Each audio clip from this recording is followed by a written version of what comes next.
আমি কোথায়, জীবনের কোন অধ্যায়ে আছি তা হয়তো বুঝে উঠতে পারিনি।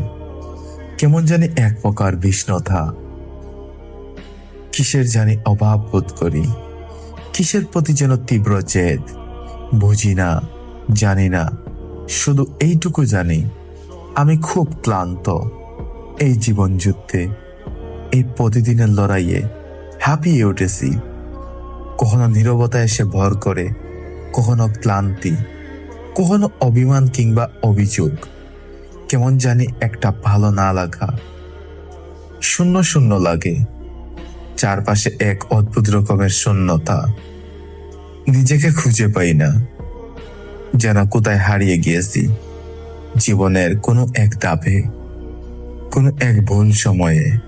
আমি খুব বাজেভাবে হেরে গিয়েছি। এটা কি আমার নিয়তি? আমি শুধু এইসব কষ্টের যোগ্য?